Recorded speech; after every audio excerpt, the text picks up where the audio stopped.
Thank you very much, Gisela. And I want to begin this morning by paying tribute to David Cameron, who has spoken earlier from Downing Street. And I know I speak for Michael in saying how sad I am that he has decided to step down, but obviously I respect that decision. I've known David Cameron for a very long time, and I believe he's been one of the most extraordinary politicians of our age. A brave and principled man who's given superb leadership of his party and his country for many years, reforming our public services, delivering one nation conservative government, making this country the most dynamic economy in Europe, and with his own brand of compassionate conservatism that rightly earned his party the first majority government for decades. It was his bravery that gave this country the first referendum on the European Union for 43 years, the first time that many of us have had the chance to vote explicitly on this question.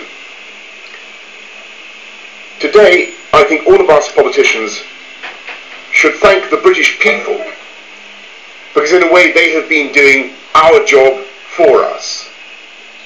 They hire us to deal with the hard questions, and this year we gave them one of the biggest and toughest questions of all. Some people are now saying that was wrong, and that the people should never have been asked in this way. I disagree. I believe it was entirely right and inevitable, and indeed that there is no way of dealing with a decision on this scale except by putting it to the people. Because in the end, this question is about the people. It's about the right of the people of this country to settle their own destiny. It's about the very principles of our democracy. The rights of all of us to elect and remove the people who make the key decisions in their lives. And I think that the electorate have searched in their hearts and answered as honestly as they can, and as Gisela says, in a poll on a scale the like of which we have never seen before in this country. They have decided that it is time to vote to take back control from a European Union that has become too remote, too opaque, and not accountable enough to the people it is meant to serve. In voting to leave the EU, it is vital to stress that there is now no need for haste, and indeed, as the Prime Minister has just said, nothing will change over the short term, except that work will have to begin on how to give effect to the will of the people and to extricate this country from the supranational system. And as the Prime Minister has rightly said, there is no need to invoke Article 50. And to those who may be anxious, whether at home or abroad, this does not mean that the United Kingdom will be in any way less united, nor indeed does it mean that it will be any less European. And I want to speak to the millions of people, directly to the millions of people who did not vote for this outcome, especially young people, who may feel that this decision in some way involves putting up a drawbridge or any kind of isolationism, because I think the very opposite is true. We cannot turn our backs on Europe. We are part of Europe. Our children and our grandchildren will continue to have a wonderful future as Europeans, travelling to the continent, understanding the languages and cultures that make our common European civilization, continuing to interact with the peoples of other countries in a way that is open and friendly and outward looking.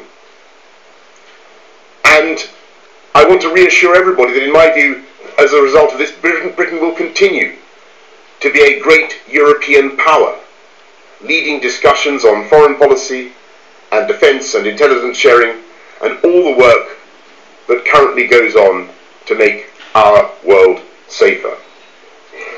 But there is simply no need in the 21st century to be part of a federal system of government based in Brussels that is imitated nowhere else on earth. It was a noble idea for its time. It is no longer right for this country.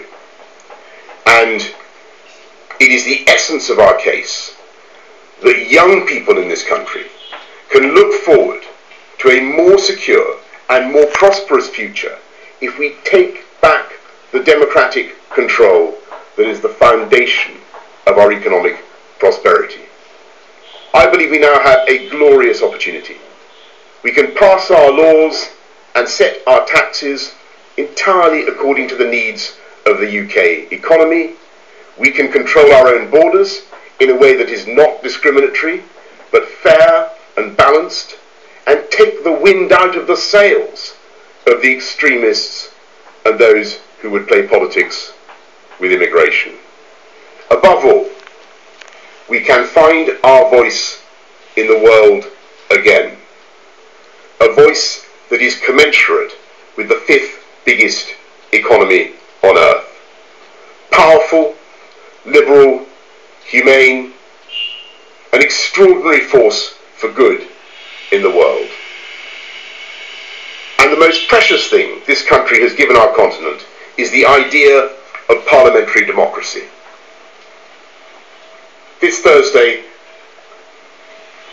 yesterday, I believe the British people have spoken up for democracy in Britain and across Europe. And I think we can be very proud of the result. Thank you finally to everybody at Vote Leave for the extraordinary and positive campaign you have run. Thank you.